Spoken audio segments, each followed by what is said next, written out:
na nossa apresentação é só mostrarmos, né, alguns resultados de Maringá, como sempre está sendo citado, que a origem do trabalho é de lá. Então eu gostaria assim, de dividir com vocês algumas das nossas experiências. Vou tentar ser bem breve nessa apresentação, por conta do horário. Então nós temos hoje, dentro de Maringá, atuação tanto na prefeitura quanto na universidade estadual, e também os trabalhos nossos têm sido desenvolvidos na Câmara Municipal. Vou mostrar para vocês alguns trabalhos, né, que foram desenvolvidos na prefeitura. Maringá, assim como outras tantas cidades, o maior orçamento de secretaria é a Secretaria de Educação. Então, desde o começo, nós acentuamos a nossa fiscalização na Secretaria de Educação. Então, vejam, por exemplo, esse exemplo de lavagem de veículos. Nós fizemos um levantamento, à época, desse trabalho, e foi constatado que carros leves demoravam até 5 horas para serem lavados a um custo de hora de R$ 53.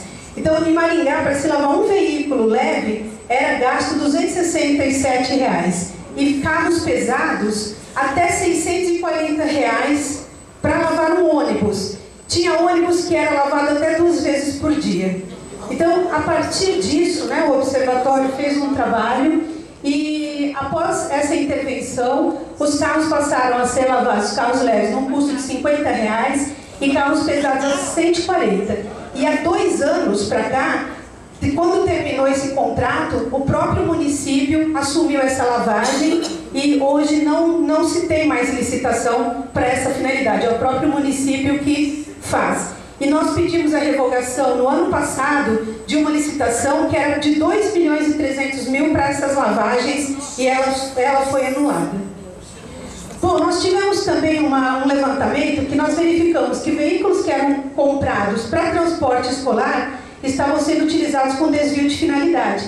Então, houve a aquisição do veículo, né, que ele deveria ter sido entregue com faixas para uso escolar, e o que nós descobrimos, que esses veículos foram descaracterizados e eles eram utilizados para transporte de mercadoria, sendo que as crianças que deveriam se beneficiar com esse transporte deixaram de receber o benefício. Então, foram retirados os bancos para o transporte de cargas e, com a intervenção do observatório, elas foram repersonalizadas para a secretaria, readequadas e utilizadas apenas na Secretaria de Educação. Aqui também foi um outro trabalho. As escolas estavam frequentemente sendo invadidas por pessoas que levavam os equipamentos e não havia reforço de segurança, e tinha uma licitação de 1.600.000 para compras de televisores. Então, 2 foram os pontos aqui. Primeiro, o reforço da segurança, antes de reequipar as escolas. E esses televisores tinham no seu edital direcionamento de marcas, limitação de concorrência, eles exigiam um número X de saídas USB. Essa licitação também foi revogada e até hoje ela não voltou a ser relançada pela prefeitura. Então, desde 2002, né, a secretaria não adquiriu mais esses aparelhos de televisão, porém as escolas continuam sem o monitoramento de segurança. Bom, esse aqui também foi a compra de um kit escolar que o observatório buscou com muita preocupação intervir nessa aquisição. Então foram comprados kits escolares sem qualquer justificativa, quer dizer, qualquer professor da rede ganhava esse kit escolar, que tinha 3.500 atlas, não tinha nenhum tipo de personalização, qualquer professor recebia um kit geral. E esse kit, um dia numa visita na secretaria, nós fomos verificar que tinham comprado em número excessivo e nós encontramos essa condição de kits. Um observador chegou lá e falou: o que é isso aí? Isso aí é algo que sobrou de uns kits e assim estava lá condicionado, como se fosse um lixo para descarte. Então não havia controle de estoques informatizado. A partir daqui, né, foi instalada uma sindicância administrativa e houve o acondicionamento correto para distribuição em outros anos.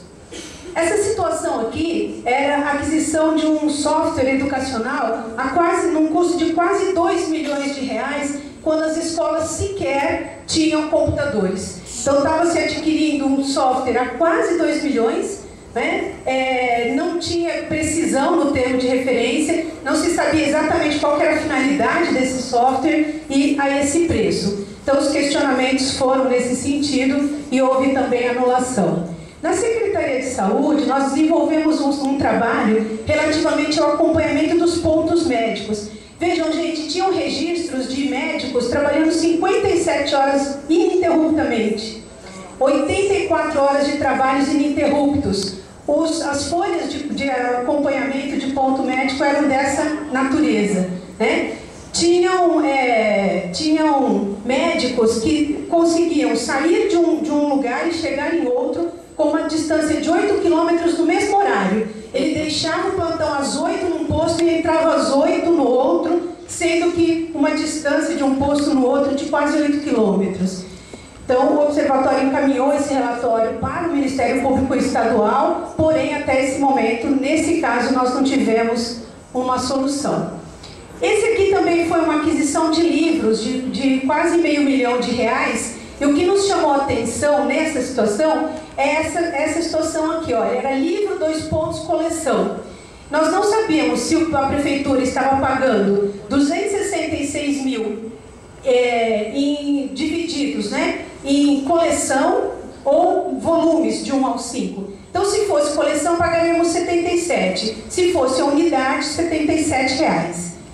Bom, nós fomos verificar o acompanhamento disso, descobrimos que deveria, cada exemplar ser acompanhado de um CD, houve pagamento, né, do empenho e liquidação, e nós descobrimos então que foi o próprio vendedor que deliberou como seria a entrega. Então vejam, foram entregues 700 unidades do primeiro volume, 832, totalizando. Quer dizer, nós estávamos pagando R$77 cada livro, não a coleção.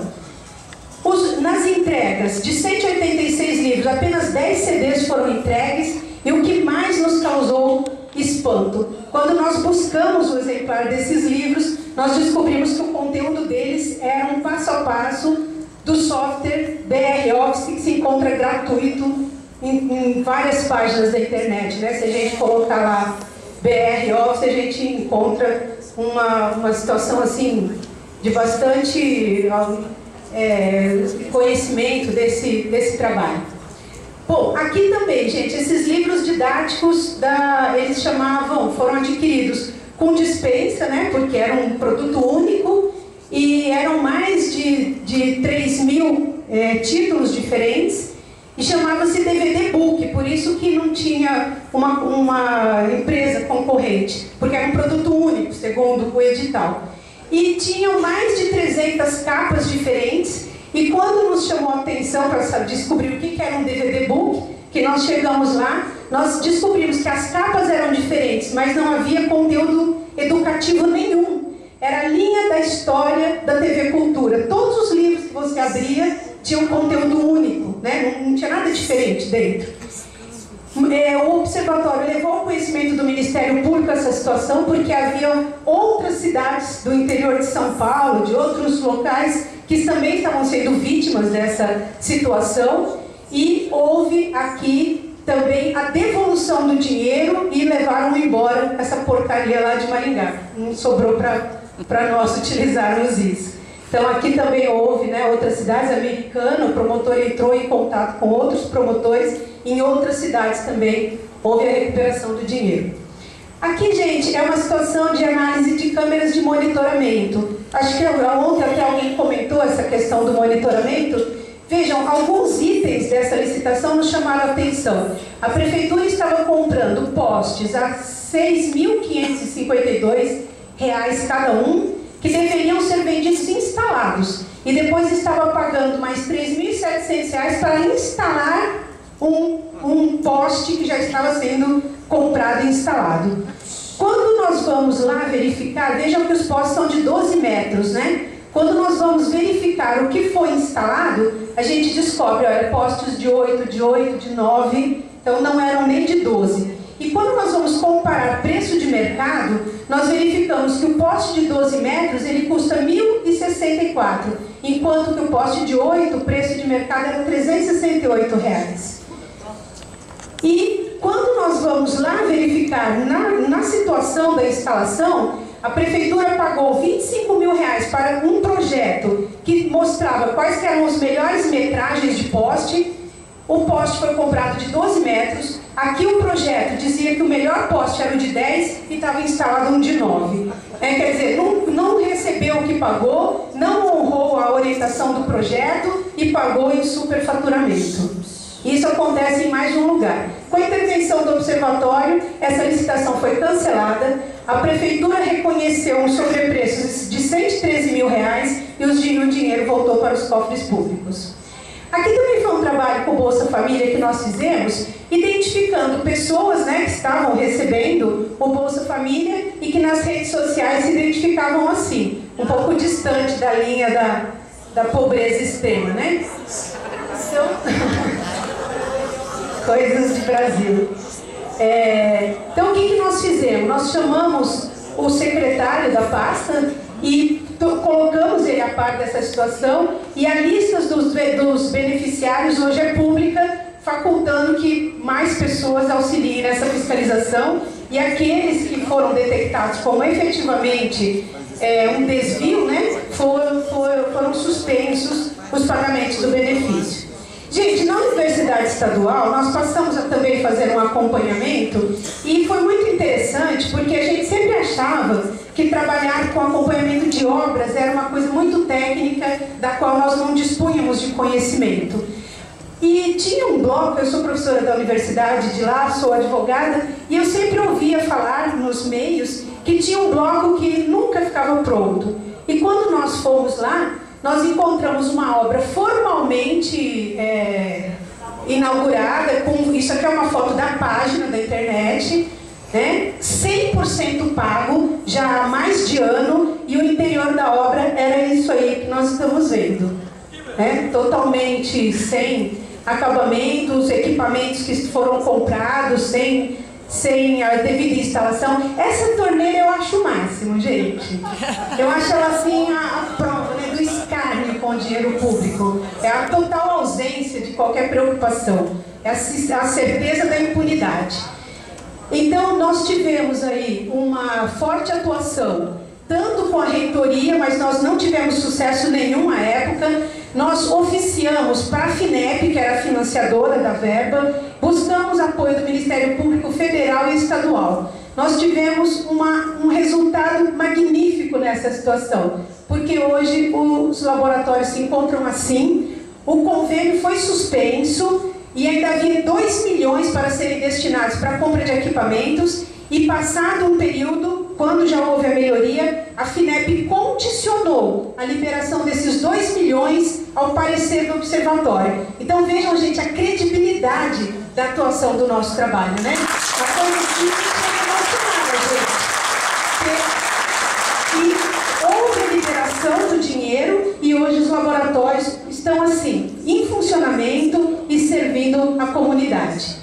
E a partir daí, nós começamos uma luta, porque lá já tinha sido concluído. E o restaurante universitário estava em reforma, e vejam vocês, o observatório identificou 294 mil em medições de obras não realizadas. Então, o que acontecia? Os fiscais do contrato declaravam que fases estavam já cumpridas, e o dinheiro vinha, e era por isso que aconteceu aquilo no bloco B08. Então, o que acontecia? Olha, o telhado aqui era testado como 100% pronto, né? Olha, aqui os chapiscos e rebocos já estavam pronto. Aqui já tem uma caldeira a gás, né? Para pagamento. Então, a gente vê situações até de adulteração de documentos no próprio processo, em virtude da hora aí. Vou passar um rapidinho aqui para vocês. Olha, vejam as justificativas da empreiteira. Não tinha banheiro perto. Então os trabalhadores saíam para ir no banheiro, enchiam as botas de barro e não davam conta de voltar para o trabalho. Por isso estava atrasada a obra. Gente, isso é um documento oficial do processo. Vocês vejam como a certeza da impunidade ela se estabelece. Bom, o que houve aqui? Essa intervenção pronta do Ministério Público também, né? E olha, que até azulejo já estava reconhecido como executado. E aqui, qual que foi nós tivemos uma intervenção, suspendeu o pagamento, e o Ministério Público, atendendo os nossos relatórios, interviu e apresentou uma atuação rápida através de uma medida cautelar, suspendeu os pagamentos, nomeou uma sindicância, uma comissão, dentro da UEM, para somente os pagamentos serem feitos mediante o cumprimento, né, das fases. E hoje nós temos uma ação civil pública que deu desdobramentos, tem dado um andamento e um resultado muito bom. Esse pessoal que cuidava dessa fiscalização foi todo afastado, então nós temos aí resultado bastante interessante. Bom, nós temos também um reflexo de mudança de cultura, né? Os quadros de editais hoje são feitos de forma fechada, antes era tudo aberto, quem queria ia lá, arrancava o edital da parede, acabava com a concorrência. A sala de licitação informatizada. Ontem muito se falou do estoque, do controle de estoque. Vejam que quando o Observatório começou a trabalhar lá em 2007, encontrou essa realidade. Veja, por exemplo, pincel marcador para quadro branco armazenado para 133 anos. Né? Quer dizer, não se sabia o que tinha que comprar, só o que nós temos para gastar. E hoje há um controle de estoque informatizado. O Observatório propôs a lei de estoque, onde isso foi muito comentado aqui. A lei veio à vigência. Hoje nós temos uma lei de estoque em Maringá que regulamenta. E olha o almoxarifado central, gente. Era assim como nós encontramos, e hoje ele é até ponto turístico da cidade, né? Quem vai conhecer Maringá vai lá e conhece o almoxarifado. Hoje nós estamos nessa condição, com implantação de leitor de código de barras. E para finalizar, alguns trabalhos da Câmara, onde muita gente falou das diárias, né? Maringá teve uma redução muito grande. Toda vez que eu falo disso, eu me lembro de um dia que eu estava dando aula, e um aluno falou assim para mim: professor, você põe falta para mim? Eu falei: por quê? Ele falou: porque eu estou com um diário hoje, eu estou em Curitiba. Teve uma sala de aula, um vereador se portando dessa forma. Era um negócio que era até engraçado, era jocoso falar que estava com diário quando estava lá em Maringá. Esse aqui é um trabalho também que a gente faz de conscientização, não dizer se o trabalho do vereador é bom ou ruim, mas mostrar o foco. Vejam, gente, esse é um desdobramento de proposituras de um vereador, à época, que hoje foi eleito como deputado estadual, sob a bandeira de um dos mais atuantes vereadores da época. Vejam, ele desdobrou em 10 proposituras o que ele poderia fazer de uma só vez. Vejam lá, ele pediu para instalar alambrado ao redor do posto, implantar estacionamento para ambulância de frente do posto, implantar iluminação no pátio do posto, mureta ao longo do posto, a realização de vistoria nas instalações do posto, implantação de escada no estacionamento do posto, realização de limpeza, e assim ele foi. Né? Quer dizer, ele travou a pauta, ele se pagou como um cara super atuante, e a atuação dele era pífia dessa natureza. Né? E a gente também tem feito um trabalho de acompanhamento de leis que acabam não tendo nenhuma efetividade, e se questiona então qual que é a qualidade dessa produção. Vejam, por exemplo, Maringá tem hoje uma lei que dispõe da instalação de torneiras automáticas em pias de bares e lanchonetes. A gente dá uma voltinha no comércio e encontra isso. Né? Então a gente questiona algumas leis, para que elas servem, se elas sequer são fiscalizadas. Gente, é isso que eu gostaria de mostrar um pouquinho, compartilhar com vocês um pouquinho do nosso trabalho, nossos mantenedores aí. Agradeço mais uma vez toda a distinção e o cuidado com a nossa vinda aqui. Obrigada.